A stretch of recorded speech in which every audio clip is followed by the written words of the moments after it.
Olá, amados irmãos, graça e paz da parte do nosso Senhor Jesus Cristo, amém? Vamos começar hoje o segundo episódio dessa temporada, em que nós estamos falando sobre uma igreja para servir. E nesse segundo episódio, o nosso tema é o que é preciso para servir, né? Então vamos falar hoje um tema maravilhoso e vamos trazer uma história muito bacana, muito emocionante, para ilustrar o que é preciso para servir, amém? É uma história bíblica. Mas antes, vamos para a nossa vinheta. Rios de Água Viva Podcast.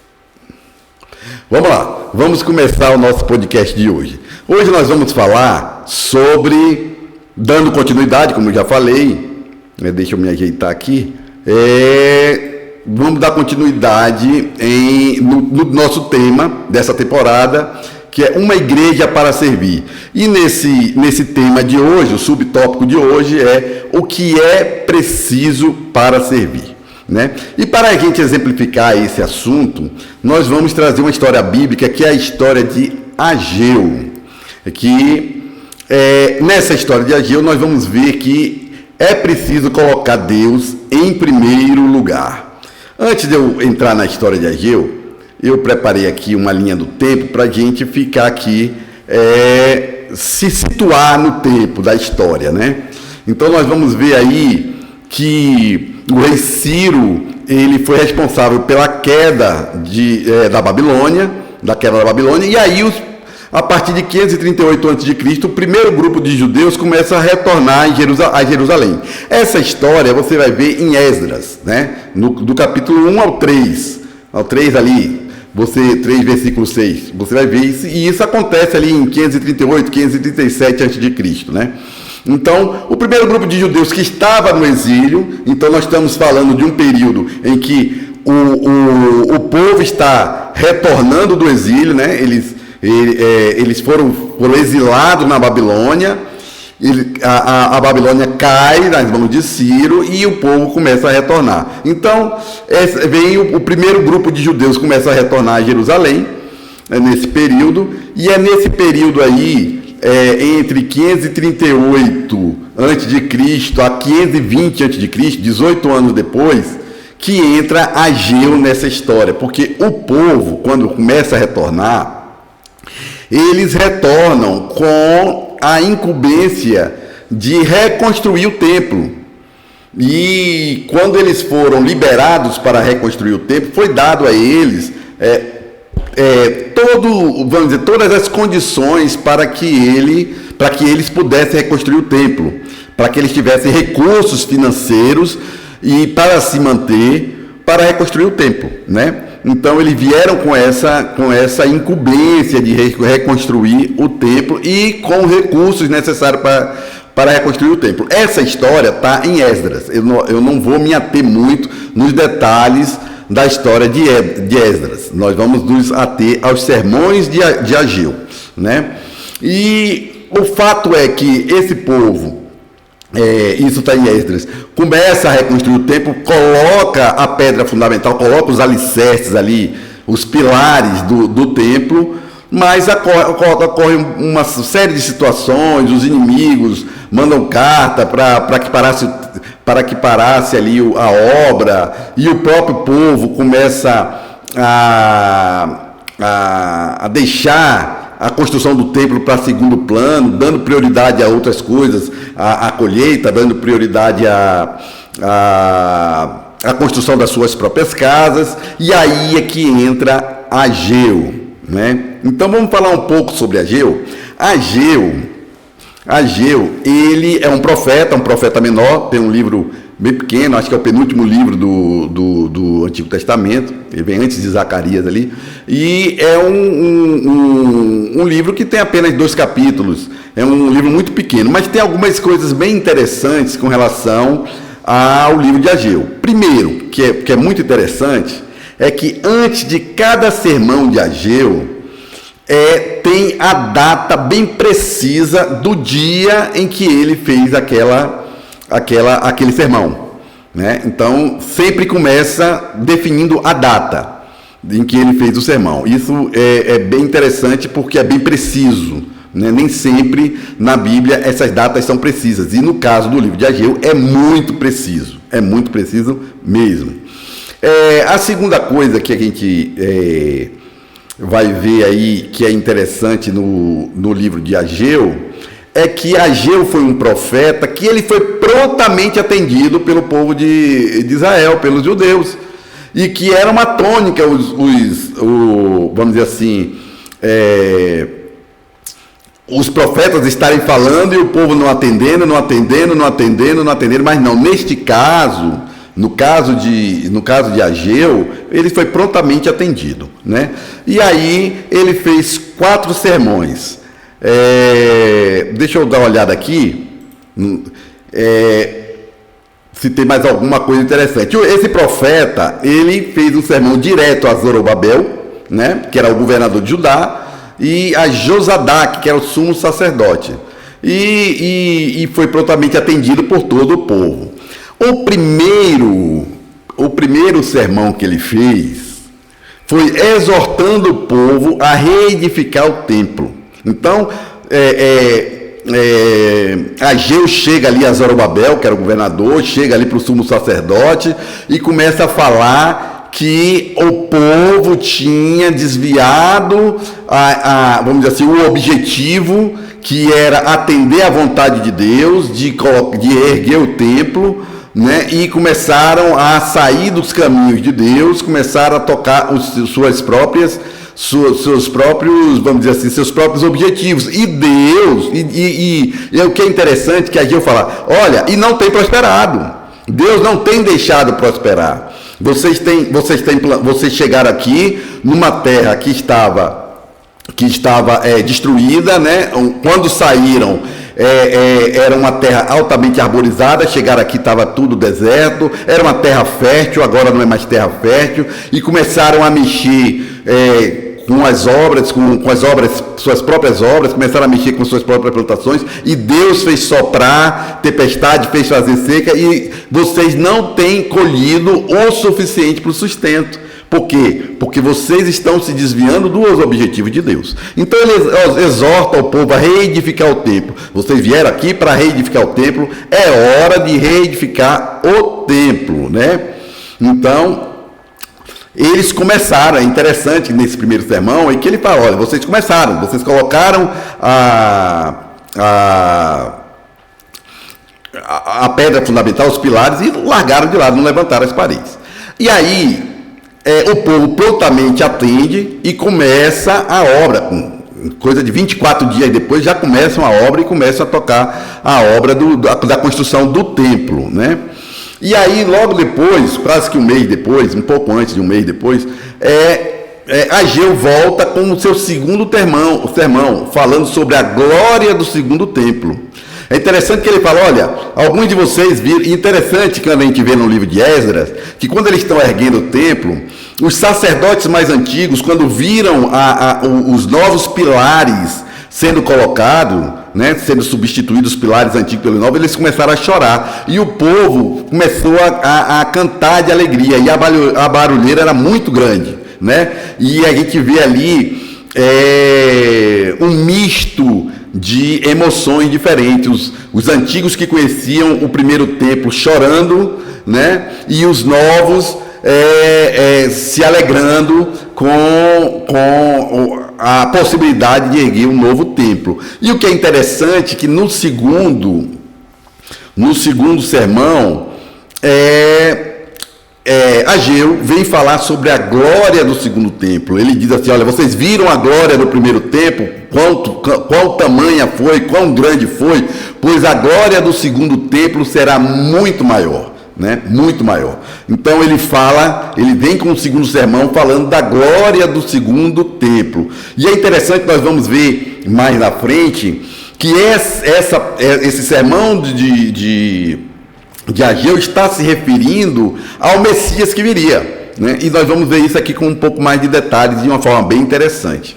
E aí, lá para dezembro, uns 2 meses depois, Ageu volta com o terceiro sermão, em que ele vem falando em nome de Deus, Deus falando, né, por meio dele, Deus falando por meio dele, e condena o pecado do povo, né? Então o povo estava em pecado, tinha saído da Babilônia para vir para a sua terra, para Jerusalém, reconstruir o templo, deixar de lado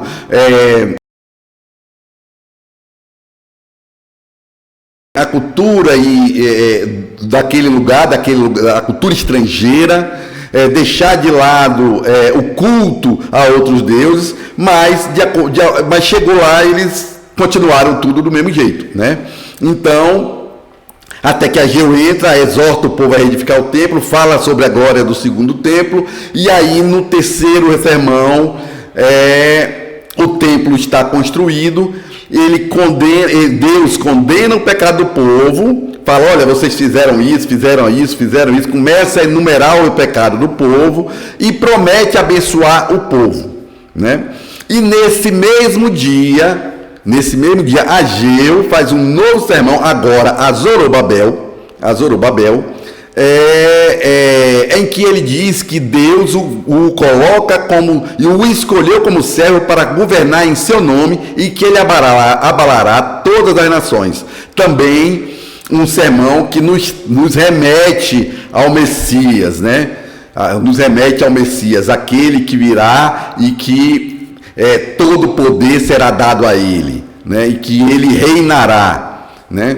Sobre todas as nações. Então, esta é uma história bíblica no livro de Ageu. Eu deixo aqui a vocês, vamos dizer assim, a sugestão de lerem o livro de Esdras, lerem o livro de Ageu, para compreender melhor essa história aqui. A gente vai falar muito por cima da história, porque isso aqui vai servir como base do nosso estudo de hoje, que está, vamos dizer assim, pautado em o que é preciso para servir. Amém? Então, o que é preciso para servir? Vamos para o nosso texto base, que nós estamos vendo que aqui nós estamos falando sobre a reedificação do templo. E aí, quando a gente vem aqui para 1 Coríntios 3,16, já no Novo Testamento, já na Nova Aliança, Jesus já veio, já fez o plano de salvação do Senhor, já foi ao madeiro, já foi para a glória, né? Venceu o mundo. Então, já aqui em 1 Coríntios 3,16, nós temos aqui o texto que diz: não sabeis que sois santuário de Deus e que o Espírito de Deus habita em vós? Ou seja, não sabeis que vocês são templo de Deus? Então, esse é o nosso texto básico, né? Nosso texto base de hoje. E o que é preciso para servir e por que eu contei essa história? A primeira coisa que a gente vai ver é que na história no primeiro sermão de Ageu, ele chega para aquele povo e diz: é preciso reedificar o templo. Vocês já colocaram a pedra fundamental, mas saíram para os seus afazeres e deixaram as coisas de Deus em segundo plano. É preciso colocar Deus em primeiro plano sempre. Deus em primeiro lugar, né? Então, colocar a pedra fundamental. O que é interessante é que nós vamos ver em 1 Coríntios 3,10. Deixa eu botar aqui 1 Coríntios 3,10. Deixa eu pegar 1 Coríntios 3,10. O que está dizendo 1 Coríntios? Deixa eu ver se saiu. Vamos lá. 1 Coríntios 3,10. Segundo a graça de Deus que me foi dada, lancei o fundamento como prudente construtor, e outro edifica sobre ele. Porém, cada um veja como edifica. Então nós estamos vendo aí uma relação muito interessante entre a história de Ageu, em que é lançado ali o fundamento de um templo, é lançado ali o pilar de um templo, e é necessário erguer vamos dizer assim, as paredes do templo, levantar o templo, erguer o templo, né? E nós estamos vendo aí em 1 Coríntios, né, que Deus, né, ele lança o fundamento o fundamento ali que é Jesus, né?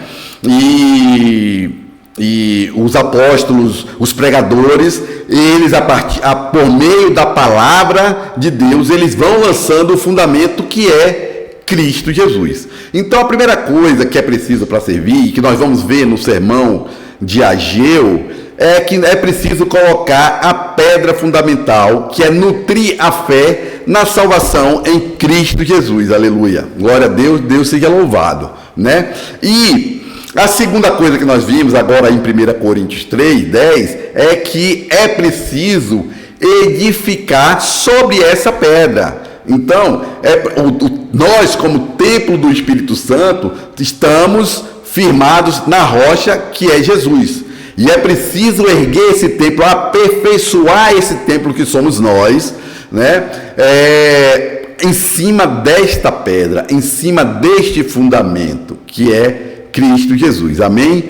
Então, a primeira coisa, e é interessante que ele fala aqui, ó, porém, cada um veja como edifica. E se a gente for para o 1 Coríntios 3:11, e aí eu vou jogar aqui 1 Coríntios 3:11, deixa eu ver se saiu aqui, saiu.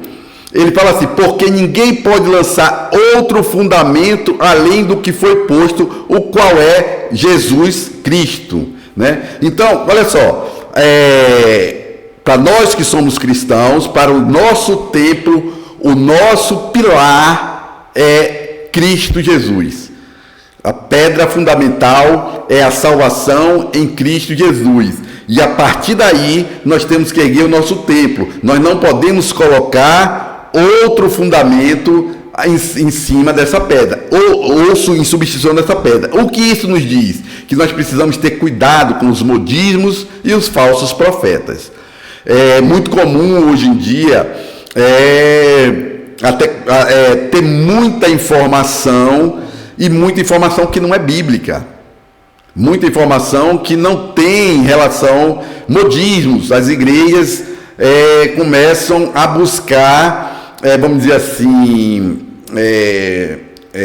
artifícios, meios para trazer as pessoas, né, para dentro da igreja, e muitas vezes esses modismos eles não estão em consonância com a palavra de Deus. Então nós temos que ter muito cuidado na hora que nós temos que reedificar o nosso templo. Nós temos que trabalhar em cima dessa pedra fundamental que é Cristo Jesus, e ter cuidado com esses modismos e com vamos dizer assim, com essas mensagens meio atravessadas, né? Para que a gente possa reedificar o templo, nós temos que colocar Deus em primeiro lugar, né? Então nós vamos ver na história de Esdras, ou na história de Ageu, que o povo tinha ido lá, era vontade de Deus, eles reergueram o templo, mas cada um foi buscar um outro a fazer, e dizia, não é tempo de erguer o templo ainda, não chegou o momento de erguer o templo. E muitas vezes nós estamos assim, não é o momento agora, eu já aceitei a Jesus, mas não é o momento agora de eu me envolver em igreja, não é o momento agora de eu estar participando efetivamente dos trabalhos da igreja, eu tenho outros afazeres, eu tenho que cuidar disso, daquilo, e está colocando Deus em segundo plano, né? Não está participando da vontade de Deus, né? Então a gente tem que ter muito cuidado. Em Mateus 6,33, e aí eu vou pegar aqui Mateus 6,33, Mateus 6, 33. Buscai, pois, em primeiro lugar o seu reino e a sua justiça, e todas estas coisas vos serão acrescentadas. Veja só que Deus fala assim, olha, busca, me coloque em primeiro lugar, e as suas necessidades, elas serão atendidas. Então nós não temos desculpas para deixar de servir, para deixar de trabalhar em cima do nosso templo, em cima do nosso aperfeiçoamento em Cristo Jesus, em cima do nosso aperfeiçoamento no Espírito Santo de Deus, porque temos outros afazeres, temos trabalho, temos criação de filhos, temos carreira, temos questões financeiras. Não. Está bem claro, buscar em primeiro lugar o seu reino e a justiça, e todas essas coisas vos serão acrescentadas, né? Então, nós vamos ver, dando andamento aqui a essa palavra, ainda andamento aí, a história de Ageu, nós vamos ver que a obra foi parada. Então, para que a gente possa servir ao Senhor,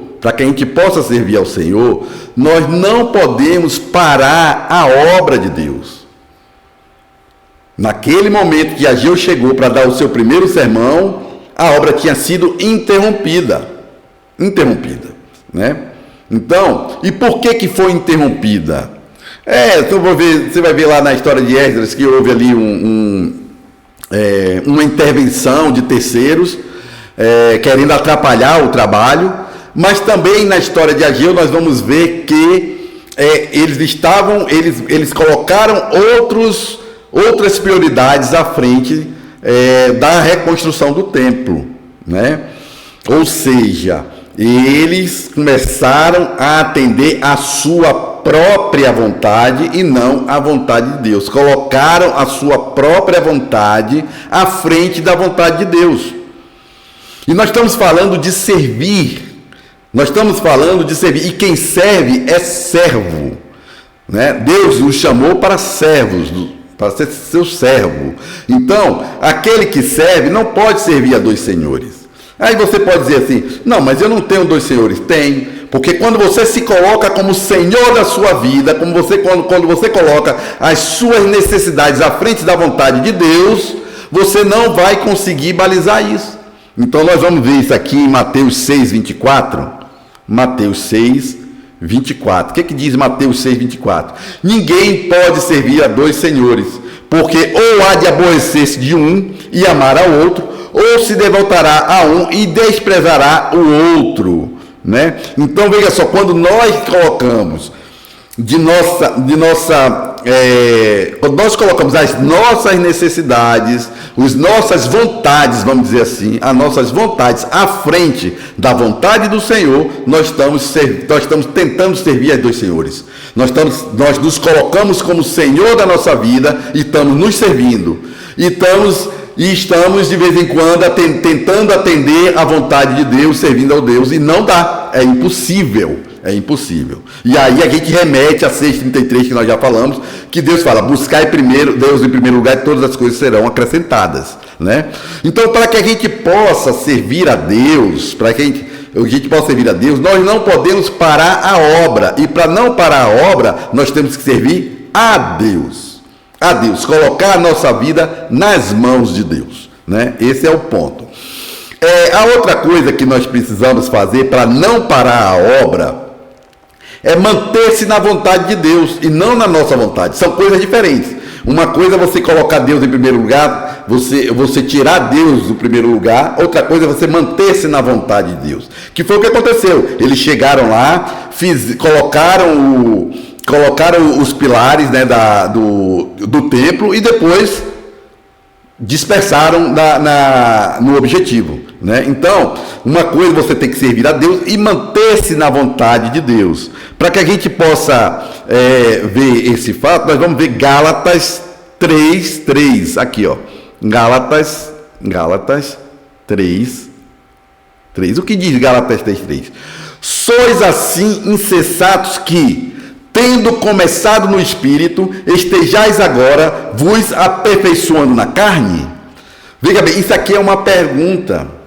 Então, quando nós aceitamos ao Senhor Jesus Cristo, quando nós colocamos esta pedra fundamental no nosso templo, nós estamos ali, Jesus nos entrega o Espírito Santo de Deus para que nos convença do pecado, do juízo, para que nos acompanhe, seja o nosso conselheiro nesta nova caminhada, né? Mas muitas vezes o que acontece, nós começamos a querer se aperfeiçoar nas coisas antigas. Quando aceitamos a Jesus, tudo se fez novo. Mas nós precisamos ser aperfeiçoados. E Jesus diz, olha que eu vos deixarei um novo Consolador, o Espírito Santo de Deus. E é preciso, para que a gente possa se manter na vontade de Deus, é preciso que a gente esteja disposto a ser aperfeiçoado na vontade do Espírito, né? Do fruto do Espírito Santo. Glória a Deus, aleluia, Deus seja louvado. É preciso vigiar para não cair na tentação do inimigo. O que é isso? Nós vimos na história de Ageu, que o inimigo tentou atrapalhar a edificação do templo. E quando você aceita Jesus e você começa a se aperfeiçoar na vontade de Deus, pela orientação do Espírito Santo, meu amigo, aí o inimigo se aborrece e ele vai tentar te atrapalhar. Ele vai tentar te atrapalhar de várias formas, né?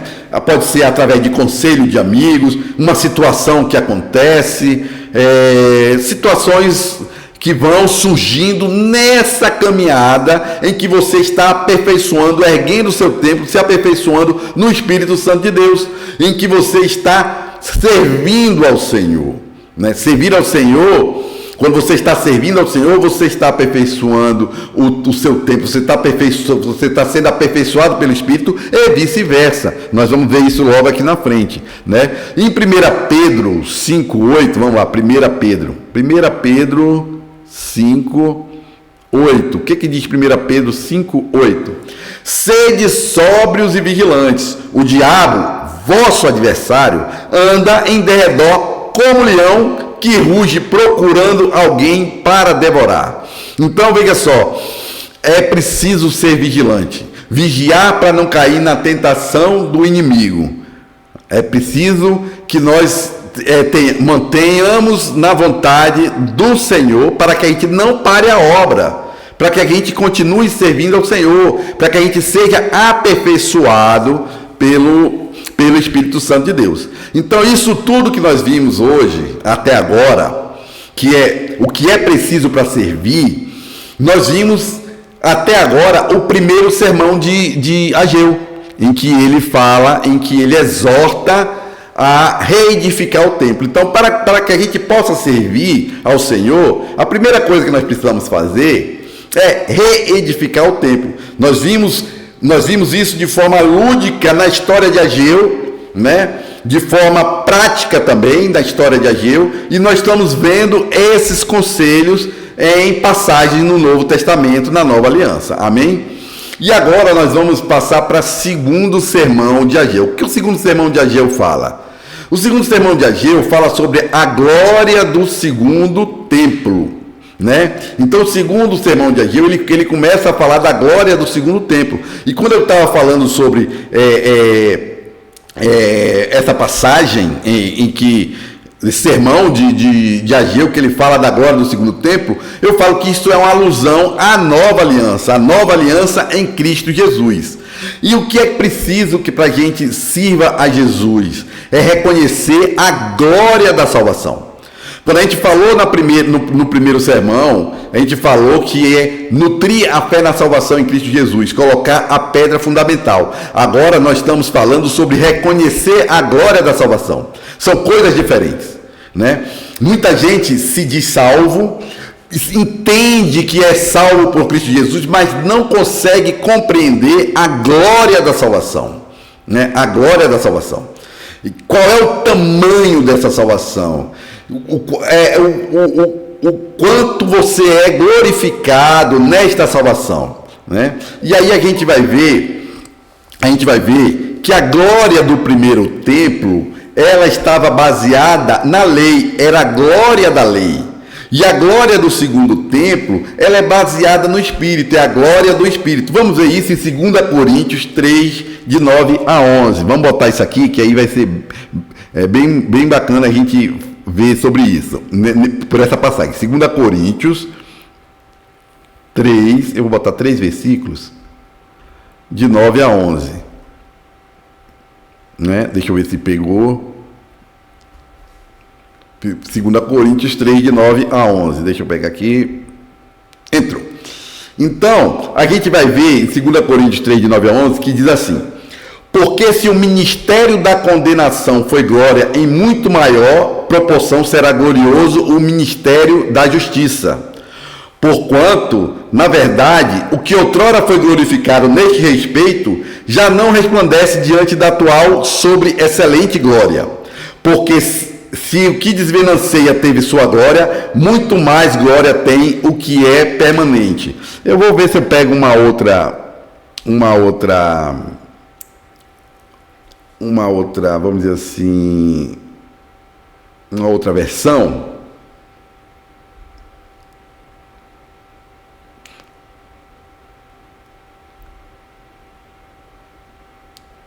Eu vou pegar aqui na minha Bíblia aqui,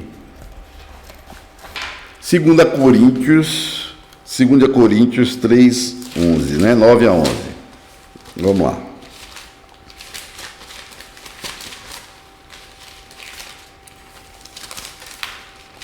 Segunda Coríntios 3, de 9 a 11. Tá da mesma forma aqui. Mas vamos lá. Vou botar aqui e a gente vai continuar. O que a gente está falando aqui? O que ele está falando aqui? Porque se o ministério da lei, se a glória da lei, ela foi boa, apesar de ser por um tempo, a glória do Espírito, ela é muito maior e, além disso, ela é permanente. É isso que ele está falando nessa passagem, né? Então, nós vamos ver que a glória do segundo templo, ela tem muitas vantagens sobre a glória do segundo templo. Deixa eu pegar aqui, abrir aqui. Tá, vamos lá. A glória do primeiro templo, ela é muito maior que a glória do segundo templo. Por quê? Porque a glória do primeiro templo, ela era baseada na lei, ela era baseada na condenação, ela era baseado em você atender requisitos que foram colocados, né? Você tem que atender aquilo, mesmo que você acredite ou não, faça, né? Então, essa era a primeira glória, e era uma glória que teve um tempo. Essa glória, o primeiro templo, vamos dizer assim, essa primeira aliança, ela, vamos dizer assim, ela se expira a partir do momento que você passa a ter acesso à segunda aliança.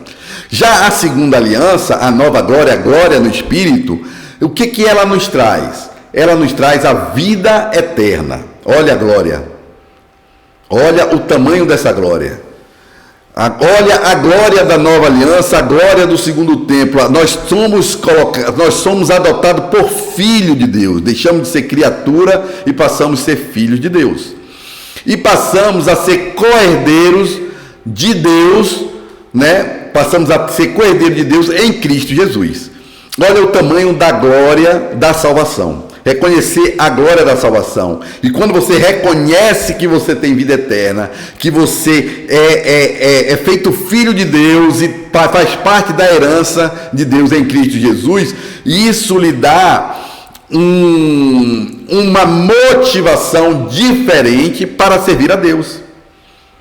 Porque o compromisso agora, ele não é um compromisso temporal, ele não é compromisso baseado em lei, agora ele é um compromisso eterno, baseado no amor. E isso nos traz liberdade para servir. Porque quando você serve debaixo de uma lei, você está tolhido pela lei, você está limitado pela lei. E a lei, ela é rígida. E quando você está, vamos dizer, em adoração, quando você está debaixo da glória da nova aliança, você está limitado pelo amor. Isso lhe dá liberdade. Amém? E isso nos dá, vamos dizer assim, o que é necessário para servir a Deus. Nós não conseguiríamos servir a Deus em toda a nossa plenitude. Nós não conseguiremos, vamos dizer assim, sermos aperfeiçoados pelo Espírito Santo se nós estivermos apenas se relacionando com Deus debaixo da lei e não debaixo do amor. Glória a Deus, aleluia, Deus seja louvado.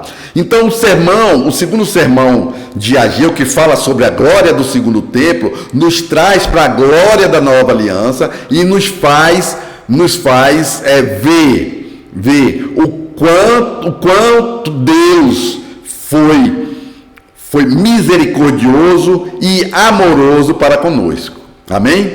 Vamos para o terceiro sermão de Ageu. No terceiro sermão de Ageu, nós vamos ver que Deus condena o pecado do povo e promete abençoar o povo. Por quê? Porque aqui o templo já estava construído e eles já renovaram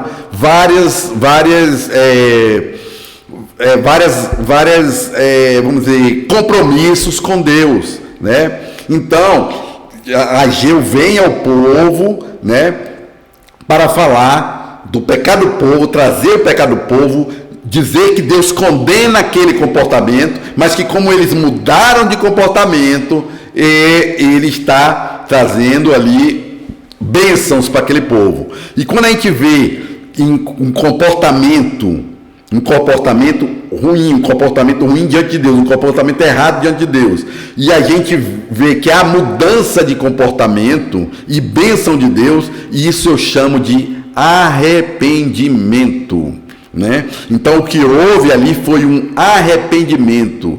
E no terceiro sermão ele nos leva a crer na fidelidade e bondade de Deus quando nós nos arrependemos dos nossos maus juízos, dos nossos pecados, né? E Deus, ele reconhece as nossas limitações e é tolerante conosco, e ele é fiel e é bondoso para que ele possa, apesar de condenar o pecado, nos tornar justos perante ele, mediante o nosso arrependimento, mediante a aceitação de Cristo Jesus em nossa vida. Glória a Deus, aleluia, Deus seja louvado. Nós vamos ver aqui em 1 João 9, deixa eu ver aqui, 1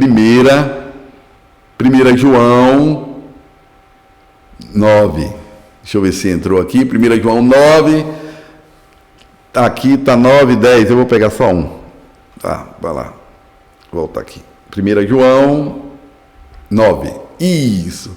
Se confessarmos os nossos pecados, ele é fiel e justo para nos perdoar os pecados e nos purificar de toda injustiça, ou seja, nos torna justos perante Deus. Glória a Deus, aleluia, Deus seja louvado. Então, no terceiro sermão de Ageu, nós temos aí um paralelo em que nós temos que crer na fidelidade e na bondade de Deus. Quando nós cremos na fidelidade e na bondade de Deus, nós reconhecemos Deus reconhece nossas limitações, é tolerante para conosco, e quando a gente vê que Deus é fiel, nós voltamos ali para a passagem de Mateus 6,33, que Deus diz: colocai Deus em primeiro lugar e todas as coisas nos serão acrescentadas. Glória a Deus, aleluia, Deus seja louvado. Isso é mais uma motivação que nos leva a servir a Deus,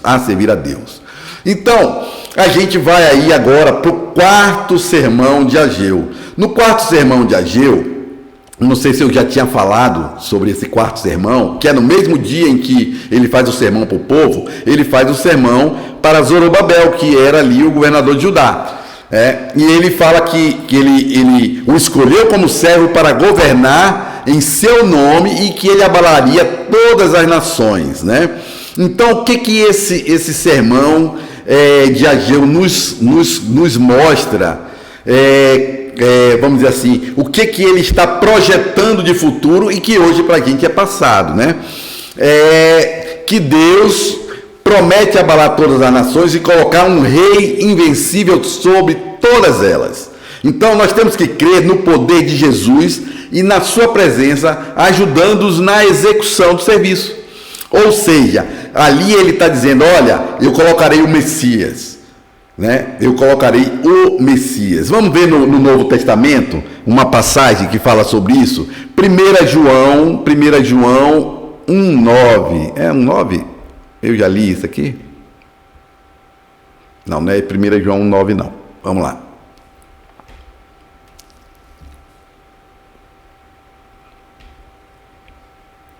Deixa eu achar aqui. Deixa eu ver se eu consigo achar a passagem que eu queria falar.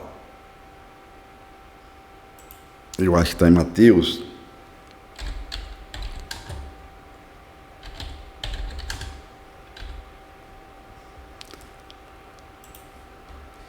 Mateus 28. Deixa eu ver aqui se é. Isso. Eu vou botar aqui, vou achar aqui. Mateus 28, de 18 a 20. Mateus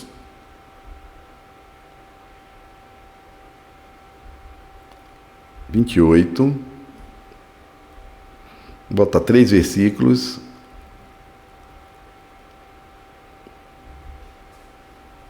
Tá, deixa eu ver se entrou. Deixa eu ver aqui no meu retorno. Ok, diz assim: Jesus aproximando-se falou-lhes, dizendo: toda autoridade me foi dada no céu e na terra.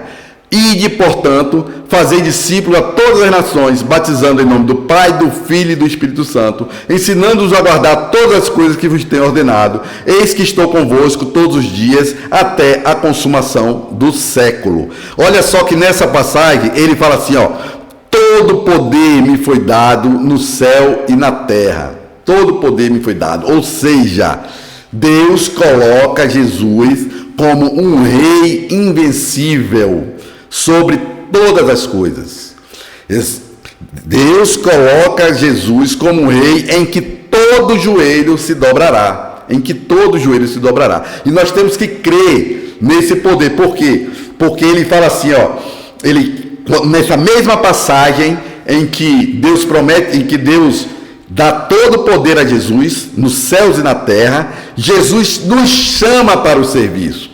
Ide, portanto, e fazei discípulos de todas as nações, batizando em nome do Pai, do Filho e do Espírito Santo. Então, ele fala: eu tenho todo o poder e vão em meu nome. E ao mesmo tempo ele fala assim, ó: e eis que estou convosco até a consumação do século. Então, há uma promessa aí. Então, nós podemos dizer que esse também é um dos maiores motivadores para que a gente possa servir, a Deus, né? Porque todo o poder foi dado a Jesus. E nós vimos aqui,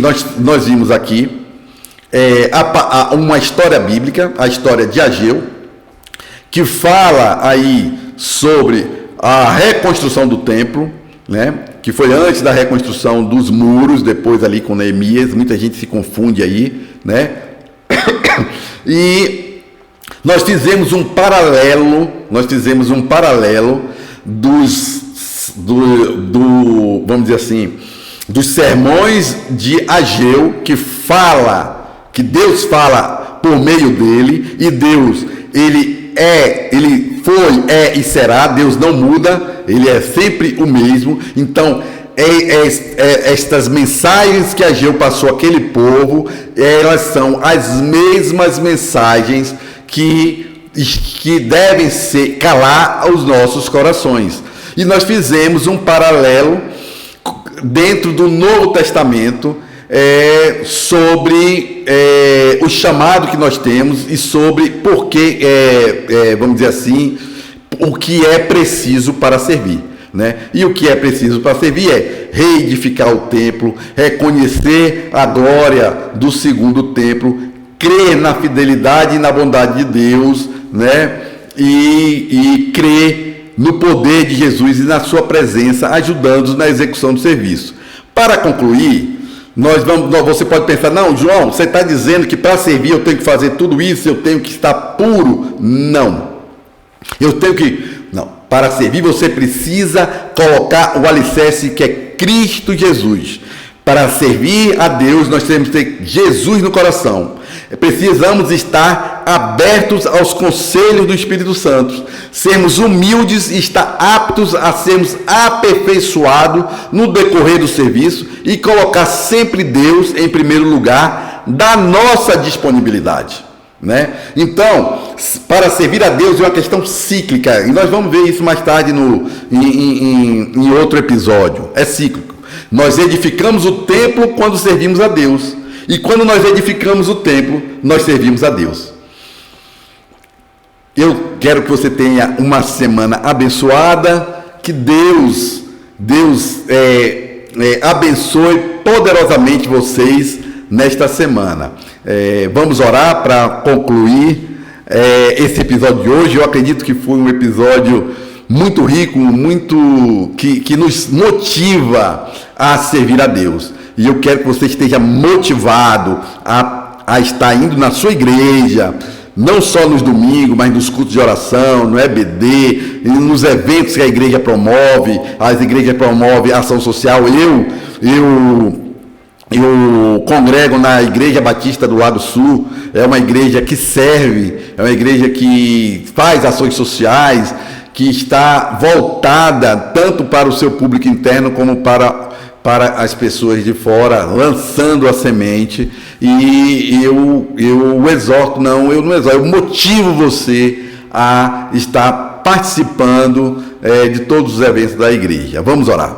Ó Senhor, meu Deus e meu Pai, glória te damos, Senhor, graças te damos, louvado seja Deus, louvado seja o Senhor, porque tu és santo, santo, santo, santo. Estamos aqui, Senhor, reunidos nesta noite em gratidão, Senhor, pela Tua palavra que cala os nossos corações, que nos motiva, Senhor, a servir, que nos motiva, Senhor, a ouvir a voz do Espírito Santo, a sermos humildes, para que a gente possa moldar o nosso caráter, para que a gente possa ser aperfeiçoado pelo Espírito Santo de Deus, servindo ao Senhor, e para que a gente possa servir cada vez melhor. É isso que nós agradecemos em o nome de Jesus. Que Deus abençoe. Amém.